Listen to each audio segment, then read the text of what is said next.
ధర్మ తత్వజ్ఞులు ధర్మశాస్త్రంబని యధ్యాత్మ విధులు వేదాంతమనియు. Good evening children. ఈరోజు మీకు ఒక స్టోరీ చెప్తాను నేను. విహా అండ్ నైనా ఇద్దరు ఫ్రెండ్స్ ఉన్నారు. ఇద్దరు కూడా వర్చువల్ రియాలిటీలో, మీకు వర్చువల్ రియాలిటీ అంటే ఈ జనరేషన్ పిల్లలకు చెప్పాల్సిన పనిలా, ఒక స్పెట్స్ లా ఉంటే దాంట్లో లోపల ఇన్సైడ్ వీడియో ప్లే అవుతుంటది. అట్లాంటి వర్చువల్ రియాలిటీలో నైనా వాళ్ళ ఇంట్లో ఉంది, విహా తన ఇంట్లో ఉన్నారు. ఇద్దరు కంప్యూటర్స్ ముందు కూర్చొని గేమ్ స్టార్ట్ చేశారు. ఇద్దరు కూడా ప్లాన్ ఏంటంటే ఒక లాంగ్ డ్రైవ్ కి వెళ్ళాలనుకున్నారు. నైనా ఏమో కార్ ఉంటుంది, విహా ఏమో ఎస్యూవి అంటున్నాడు. మీకు తెలుసు కదా difference. Car is nothing but a small one when compared to SUV, and at the same time SUV full form is Sport Utility Vehicle. అది కొంచెం మోర్ దెన్ 4 సీటర్స్ లో కూడా SUVs ఉంటాయి, బట్ కొంచెం స్పేసియస్ గా ఉంటుంది SUV అనేది. Car lower ground clearance ఉంటుంది కార్ కి, SUV కి హయ్యర్ గ్రౌండ్ క్లియరెన్స్ ఉంటుంది. నైనా అంటుంది car is a small one because it's very lower to the ground, so we can easily hop and out. And they are very comfort on smooth roads actually. But SUVs are big one, right? When compared to cars, they have higher ground clearance, so we can go on rigid terrain also. SUVs can carry more people and more stuff, and at the same time SUV can move on bumpy roads also. Viha and Naina వెళ్తుంది long drive కి, that to rigid terrain forest area వైపు కాబట్టి విహానే win అయ్యాడు. At the same time Naina కూడా compromise అయింది, because they are moving to forest area that is narrow way and rigid terrain, and at the same time bumpy roads. That is why their SUVs are fit than compared to cars. Okay, finally Viha and Naina move to the forest area. Viha elder than Naina, right? He know the reality, ground reality. That is why he feels a little terrific, but Naina is very enthusiastic. She is a nature lover and she feels exciting to go into the forest. Viha అనుకున్నట్టే జరిగింది. కొంత దూరం move అయ్యాక road ఇంకా narrow అయింది. Even SUV also not able to go into the forest. And suddenly SUV stop. విహాకి నైనాకి ఏం చేయాలో అర్థం కావట్లేదు. You know that they are using virtual reality boxes. They are not really in the forest, but they feel they're really in the forest. Viha get tensed, but Naina feels exciting. She feels very happily moving around the forest. If they are inside the SUV, little secure, but it is stopped. There is no way to go out. They feel insecure. They use all the resources, but there is no mobile signal, nothing. Inka chesedemi leka vallidaru bayataku vacharu. Naina holds some soil from the ground. She feels very happy to have it in her hand. It is black in color. It is called black soil. Have you ever seen black soil? It is looking like a chocolate we eat. She feels that the black soil is telling something to her. Hello Naina, I'm so dark like the chocolate you eat. I'm full of goodies that plants like to eat. I have nutrients and humus that are tasty treat to the plants. I am black soil, remember? From cotton to grains, I will make them glow. I'm so much fertile, helping seeds to take roots. I am the black soil. With me around, the harvest is a hoot. So the black soil tells everything about it. Really, the black soil is very fertile and it is good for the plants like cotton and grains. They finally find a way. దగ్గరలో ఒక hamlet కనిపించింది వాళ్ళకి. ఆ hamlet లో 4-5 houses మాత్రమే ఉండే. దాంట్లో ఏ facilities లేవు. హ్యామ్లెట్ లో ఏ ఫెసిలిటీస్ ఉండవు మీకు తెలుసు కదా. 4-5 హౌసెస్ ఉంటాయి. మేబీ డ్రింకింగ్ వాటర్ లాంటి ఫెసిలిటీస్ మాత్రమే ఉంటాయి. No pucca roads, no facilities available in that hamlet, right? It is a small, it is not considered as a village. It's a hamlet itself. It means that there is no facilities available like a village in the hamlet, right? Nothing to do there. Hamlet లో ఉన్న people వాళ్ళకి ఒక వే చూపించారు near by village కి. ఇద్దరు కూడా ఆ village వైపు మూవ్ అవడం స్టార్ట్ అయ్యారు. లక్కీగా వాళ్ళకి బుల్లక్ కార్ట్ దొరికింది.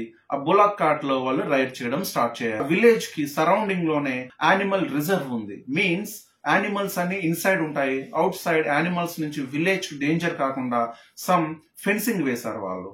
లక్కీలీ యు నో వాట్, నైనా and Viha find a pride of lions. They feel happy to see the pride of lions because there is a fencing pride of lions and between them. Oh my God. So many male lions are there, masculine are there, so many lioness, female lions are called lioness. Male lions are called lion.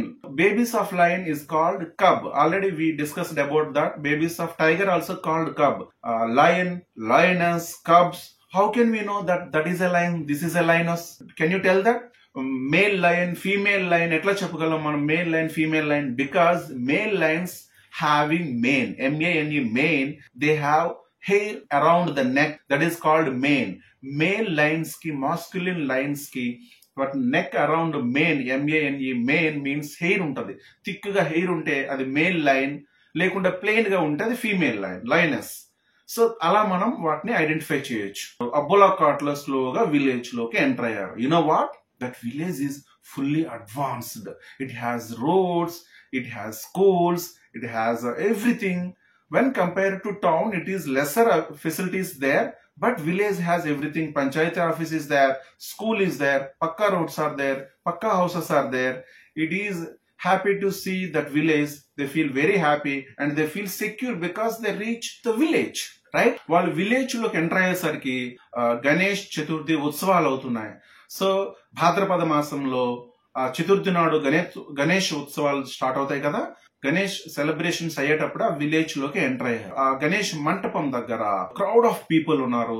మధ్యలో ఒక person కూర్చున్నాడు. Vihaan and నైనా villagers అడిగారు ఏం జరుగుతుంది అని. తన పేరు ఉగ్రశ్రవ సౌతి అంట, ఉగ్రశ్రవ సూతుడు అంట అతని పేరు. అతను మధ్యలో కూర్చున్నాడు.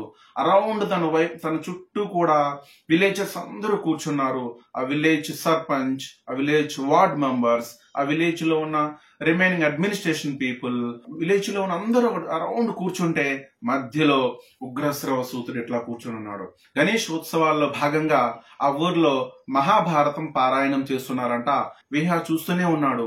Because he knew something about Mahabharat. తను మొదలు పెట్టాడు ఇలా, ధర్మ తత్వజ్ఞులు ధర్మశాస్త్రం బని, యధ్యాత్మ విధులు వేదాంతమనియు, నీతి విచక్షణుల్ నీతి శాస్త్రం బని, కవి వృషభుల్ మహాకావ్యమనియు, లాక్షణికులు సర్వలక్ష్య సంగ్రహమని, ఐతిహాసకులితిహాసమనియు, బరమ పౌరాణికుల్ బహుపురాణ సముచ్చయంబని, మహింగునియాడుచుండా, వివిధ వేద తత్వవేది వేద వ్యాసుండాది ముని, పరాశరాత్మజుండు, విష్ణు సన్నిభుండు విశ్వజనీనమై,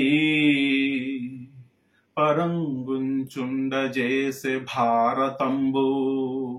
అది చూశాక కాసేపు అక్కడ ఆగి విహా అందులో ఉన్న పదాలన్నీ అర్థమయ్యాయి తనకి. కానీ ఒక్క పదం దగ్గర తను ఎందుకు ఆగాడు? కవి వృషభులు, వృషభం అంటే ఏంటి? ఎద్దు కదా. ఎందుకు ఆ పదం కవులేంటి వృషభులని రెండు పక్క పక్కన పెట్టడం ఏంటని ఆశ్చర్యం వేసింది. మిగతా పదాలన్నీ అర్థమయ్యేటట్లే కనిపించే తనకి. మొత్తం విన్నాక అతని దగ్గరికి వెళ్లి, గురువు గారు ఎందుకు కవి పక్కన వృషభం అని ఎద్దు అనే పదాన్ని పెట్టారు, అలా ఎందుకు పెట్టారు అని అడిగాడు విహా. అప్పుడు తను అన్నాడు, కవి వృషభం అనేది ఒక సమాస పదం. అంటే రెండు పదాలు ఉన్నాయి దాంట్లో, కవి వృషభ. వాస్తవానికి ఇది ఒక సమాస పదం కదా, రెండు పదాలు ఉన్నాయి కదా.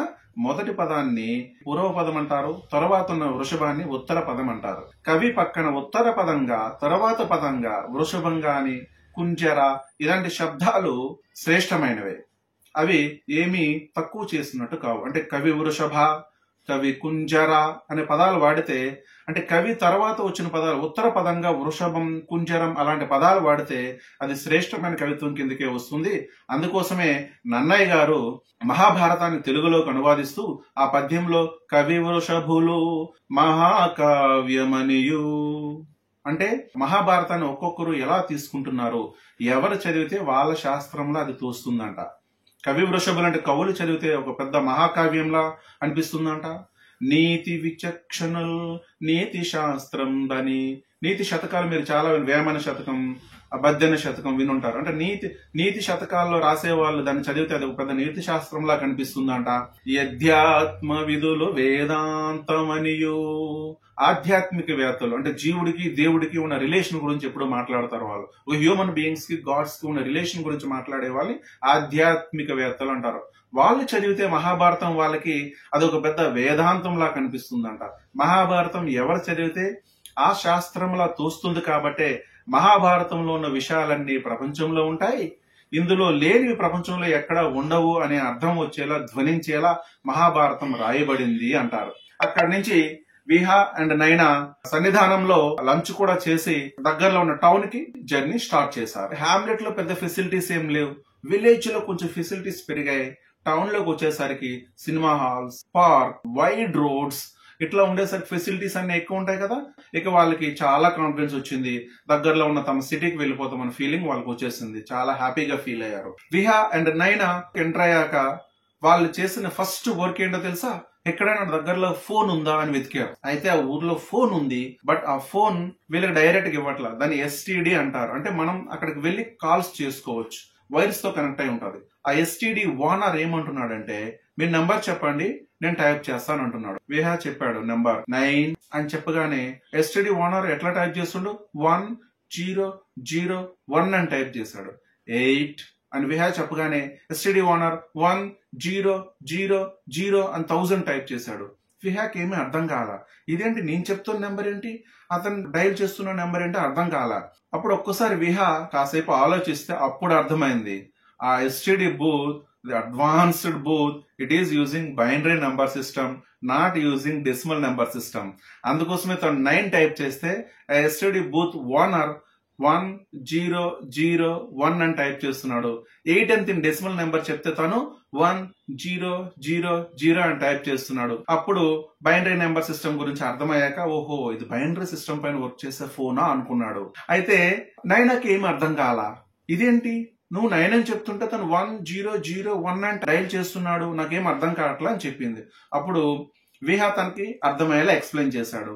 9 కదా, 9 ని బైనరీ నెంబర్ సిస్టమ్ లో 2 తో డివైడ్ చేస్తే 2 4 8, రిమైండర్ అంతా 1. 4 ని 2 తో డివైడ్ చేస్తే 2 2 4, రిమైండర్ అంతా 0.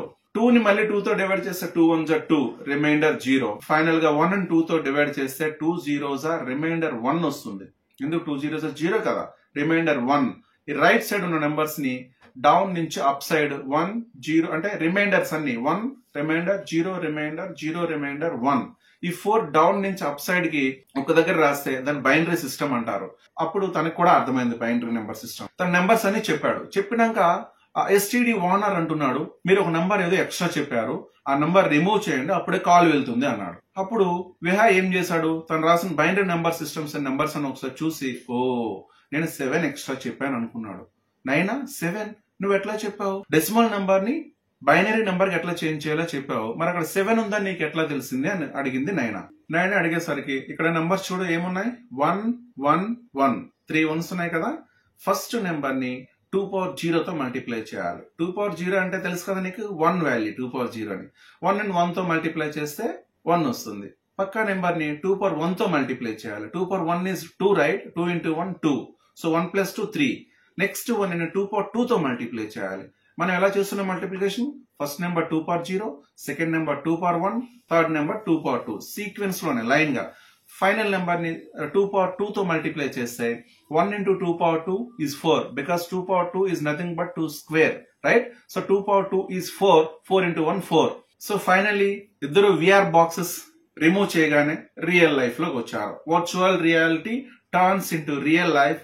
They get so much of excitement. Bye bye everyone. Good night children.